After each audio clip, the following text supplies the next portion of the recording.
शाहिद कपूर, कृति सेनन और रश्मिका मंदाना की movie cocktail 2 theatres में रिलीज हो चुकी है। और इसके बारे में बात करने से पहले ये मूवी कैसी है, कैसी नहीं, आपको देखने जानी चाहिए या नहीं, पहले बात करते हैं इस कहानी की। तो कहानी बहुत ही सिंपल है। 3 कैरेक्टर्स है, कुणाल, शाहिद कपूर, एली, कृति सेनन और तीसरा रश्मिका मंदाना का कैरेक्टर है, उसका नाम दिया। ठीक है, ये 3 कैरेक्टर होते हैं। अब जो कुणाल और दिया मतलब शाहिद कपूर और रश्मिका मंदाना होते हैं, ये एक रिलेशनशिप में होते हैं। ठीक है, अब इनका बहुत लंबा रिलेशनशिप होता है, 16-17 साल का। ठीक है, और वो शादी का प्लान नहीं कर रहे होते हैं, बेसिक अपना लिव इन में रह रहे होते हैं, उनका रिलेशनशिप अच्छा खासा चल रहा होता है। फिर सडनली वो एक ट्रिप पे जाने का प्लान करते हैं और ट्रिप पे जाके उन्हें मिलती है एली यानी कृति सेनन, और कृति सेनन निकलती है दोस्त रश्मिका मंदाना की पुरानी कॉलेज की दोस्त। ठीक है, अब यहाँ से इनकी कहानी स्टार्ट होती है और वहां रश्मिका मंदाना टेस्ट करना चाहती है कि शाहिद कपूर मेरे लिए लॉयल है भी नहीं। तो कृति सेनन को वो एक फेवर मांगती है कि यार तू उसको जाके ना सेड्यूस कर मेरे लिए, और फिर मैं देखना चाहती हूँ कि वो फॉल करेगा उस ट्रैप के लिए या नहीं। बस यहाँ से ये कहानी स्टार्ट होती है और पूरी मूवी में यही जर्नी फॉलो होती है। और अब आगे क्या होता है क्या नहीं, एंड में शाहिद कपूर किसको चूज करता है या फिर you know how story turn out to be, ये आप मूवी देखकर ही पता लगा लेना। मैं स्पॉयलर्स नहीं दूंगा, ना मैं स्पॉयलर्स देता, क्योंकि मूवी का एक्सपीरियंस सबका अलग होना चाहिए। बट अगर बात करूँ ना इन टर्म्स ऑफ एंटरटेनमेंट में कि इस मूवी ने क्या उतना डिलीवर किया है जितना कॉकटेल 1 ने करा था, क्योंकि ऑफ कोर्स उसके नाम पे इन्होंने मूवी बनाई है और डायरेक्टर भी सेम ही है, तो समहाउ कंपैरिजन होगा और वहां से ही स्टोरी की इंस्पिरेशन आई है। वहीं से उठा के इन लोगों ने काफी सारी चीजें इस मूवी में भी फॉलो करी है। बट कंपेयर अगर मैं करने बैठू ना, cocktail 1 was such a good movie. इसके कंपैरिजन में मैं उसको अगर जेनेरिक वे में बोलूंगा ना तो उसे अच्छी ही बोलूंगा, अगर उसे इन जनरल देख as a stand alone movie. But अगर आप मैं इससे कंपेयर करूँ ना कॉकटेल 1 और 2 में, तो cocktail 1 was actually that good इसके कंपैरिजन में। और मैं देखो ये भी नहीं बोल रहा कि ये मूवी उतनी खराब है। देखो इसका first half was actually entertaining, मतलब people were enjoying, there were jokes in the movie और काफी फन लविंग हो रही थी। और जो इन तीनों के कैरेक्टर्स की कॉम्प्लिकेशंस थी, जिस हिसाब से इनकी स्टोरी बिल्डअप हो रही थी ना, तो देखने में मजा आ रहा था, फील हो रहा था कि हाँ अब सिचुएशन ऐसी होगी, अब सीरियस होगी, अब ड्रामा आएगा, अब ये आएगा, वो आएगा। बट इंटरवल के बाद ना पता नहीं क्या हुआ, इन्होंने सारी चीजें इतनी ज्यादा रश कर दी, इतनी ज्यादा रश कर दी। मतलब इंटरवल तक जो आप कनेक्शन फील करते हो ना थ्रू आउट कैरेक्टर्स से, कुणाल का कैरेक्टर हो गया, दिया का कैरेक्टर हो गया, कृति सेनन का कैरेक्टर, किसी का भी कैरेक्टर ले लो, जितना आप कनेक्शन उनसे फील कर पाते हो, उनका जो कॉम्प्लिकेशन है, जो उनका ड्रामा चल रहा है, जो उनकी ट्रिलॉजी के बीच में जो भी कॉम्प्लिकेशंस आ रहे हैं, वो आप फील कर पाते हो, कनेक्शन एस्टेब्लिश हो जाता है इंटरवल तक। लेकिन इंटरवल के बाद सडनली इन्होंने इतनी रश करनी चीजें स्टार्ट कर दी कि एकदम से वो जाके कन्फ्रंटेशन आ गई और एकदम से जाके वो एंड आ गया। मतलब पता ही नहीं चला कि इंटरवल के बाद ये मूवी भाग कहाँ गई, मतलब ये कहाँ ही ले जाना चाह रहे थे। अब देखो ये मेरा पर्सनल ओपिनियन है, बट जो मेरे थिएटर्स में लोग आए हुए थे ना, दे वर एंजॉयिंग दैट मूवी। और वो इसीलिए भी क्योंकि ऐसा लग रहा था उनको शायद कोई ड्रामा सीरियल चल रहा है। और जैसे कोई आपके घर में ड्रामा सीरियल नहीं चलता तो आपकी दादी मम्मी ऐसे बोलती है, नहीं नहीं नहीं तू पागल है, तू ये क्या कर रही है, तुझे वो नहीं करना चाहिए था। मेरे थिएटर में लड़कियां ऐसे ही शाउट कर रही थी, ओ तू पागल है, तू ये मत कर। लड़के चिल्ला रहे हैं, अबे यार तेरे बस की नहीं है, ये है वो है फलाना। अब वो थोड़ा मूवी का मेरा मजा खराब हो रहा था कि भाई मूवी देख लो, मूवी जैसी चलनी है वो चलेगी, आपके बोलने से कुछ फर्क नहीं पड़ेगा कि वो आप बोल रहे हो ओ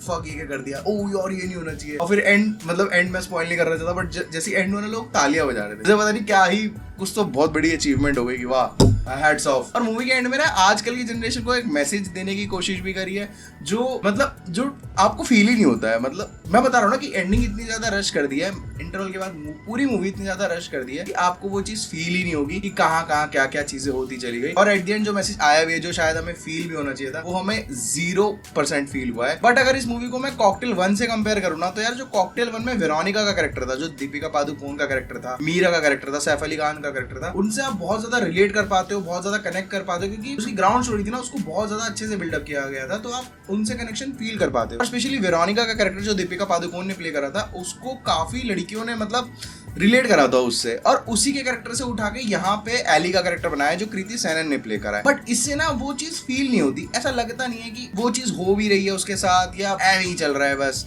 तो उतना वो हुआ ही नहीं। ठीक है, और अगर मैं मूवी के गानों की बात करूँ ना, तो मूवी में 5-6 गाने डाले हुए हैं, जिसमें से एक तो पुरानी वाली मूवी का ही उठाया हुआ है, तुम ही हो बंधु वाला, तो वो कॉपीड ही है, तो अच्छा हो गई। एक गाना और है माशूका, वो भी अच्छा है। एक अरिजीत ने गाया हुआ है, वो गाना भी अच्छा है। उसके अलावा बाकी गाने मुझे इतने पसंद नहीं है। बट हाँ, ये मूवी की मैंने थोड़ी सी बुराई कर दी, बट अगर तारीफ करूँ, मैन इसमें रश्मिका मंदाना और कृति सेनन, भाई द ब्यूटी दे आर भाई सो हॉट। मतलब जिस लेवल पे इन दोनों की हॉटनेस इस मूवी में दिखाई है ना, ये कितनी सुंदर और कितनी हॉट हो सकती है। आई डोंट थिंक कि किसी और मूवी ने इतना अच्छे से पुल ऑफ करा है, स्पेशली कृति सेनन। भाई अगर आप फैन हो ना कृति सेनन के, उनकी ब्यूटी के लिए, ग्लैमर के लिए, भाई आप ये मूवी देख सकते हो, no doubt you will enjoy it. Even Rashmika Mandanna के। और अगर शाहिद कपूर की बात करूं तो शाहिद कपूर का कैरेक्टर उतना कन्विंसिंग फील नहीं होता, उनकी एक्टिंग इतनी कन्विंसिंग फील नहीं होती, ऐसा लगता है कि बस ठीक है गो विद द फ्लो चल रहा है और you don't connect with that character that much. अगर मैं कंपेयर करूं बाकी कैरेक्टर से तो भाई एली का कैरेक्टर जो कृति सेनन ने प्ले करा है वो कैरेक्टर मेरे को पर्सनली ज्यादा पसंद आया इन तीनों में। मैं बार बार कॉकटेल 1 से क्यों कंपेयर कर रहा हूं, क्योंकि कॉकटेल 1 का स्क्रीन प्ले ना इम्तियाज अली ने लिखा था, तो जाहिर सी बात है ऑडियंस को कनेक्ट करना था। और अगर मैं वापस आऊंगा मूवी नहीं देखी है तो आप देख कर आओ, आपको पता चलेगा कि ऑडियंस उनकी मूवी से क्यों कनेक्ट कर पाती है। इस मूवी का स्क्रीन प्ले कॉकटेल 2 का किसी और ने लिखा है, तो जाहिर सी बात है वो कनेक्शन स्टैब्लिश नहीं हो पाया, बट डायरेक्टर सेम थे तो कुछ इंस्पिरेशन पुरानी मूवी से भी उठाई है। और पार्ट 2 में ना फैमिली का भी ऐसा कुछ रोल नहीं दिखाया है। और कॉकटेल 1 के जो गाने थे ना वो भाई हिट करते हैं, आज भी अगर आप उसकी एल्बम सुन लो ना दे हिट। मतलब आप सोचो कि उसके गाने इतने महंगे थे कि उनको एक्चुअल में रीमेक उस गाने का बनाना पड़ा है इस वाली मूवी को चलाने के लिए, तो you can think of that. और अगर इसके रन टाइम की बात करो तो 2 घंटे 30 मिनट का है, विच इज गुड। मतलब पहला हाफ मैं बता रहा हूँ मूवी का, फर्स्ट हाफ आपको एंटरटेन रखेगा, सेकंड हाफ एंटरटेन रखेगा बट रस्ट फील होगी, आप कनेक्शन सा लॉस्ट कर दोगे। आप जैसे एक कांस्टेंट ध्यान बना रहता है ना मूवी में, वो इंटरवल के बाद खो जाएगा आपका, आप कनेक्ट नहीं कर पाओगे, आप मतलब आपकी अटेंशन चली जाएगी मूवी से। तो अब अगर आप मेरी रिकमेंडेशन का वेट कर रहे हो कि ये मूवी देखने जानी चाहिए या नहीं देखने जानी चाहिए, तो आई वुड से कि यार 1 टाइम वॉच दे सकते हो आप, क्योंकि इसका फर्स्ट हाफ एक्चुअली एंटरटेनिंग है। And if you guys are in a relationship और if you have ever been cheated on, you can watch this movie और you can skip this one too. मतलब skip भी कर सकते हो, इतनी कोई इंपॉर्टेंट और इतनी कोई एंटरटेनिंग मूवी नहीं है, you can skip this one. और टाइम पास के लिए देखनी है तो 1 टाइम वॉच दे भी सकते हो। आई वोंट से कि ये मूवी बहुत अच्छी है, देखनी चाहिए। कॉकटेल 1 एक्चुअली में अच्छी है, उसको अगर आपने नहीं देखा तो वो देख सकते हो। अगर आप ये देख रहे हो कॉकटेल 2 आपने 1 नहीं देखी है तो 1 देखो, आपको समझ आएगा एंड वो मूवी आपको ज्यादा पसंद है, ठीक है 2। और बस यार आज के लिए इतना ही। अगर आपको वीडियो पसंद आई हो तो वीडियो को लाइक और चैनल को सब्सक्राइब करना मत भूलना। और अगर आप ये मूवी देख चुके हो तो कमेंट सेक्शन में अपने ओपिनियन जरूर बताना कि आपको ये मूवी कैसी लगी। मिलता हूँ आपसे नेक्स्ट वीडियो में, तब तक के लिए बाय बाय।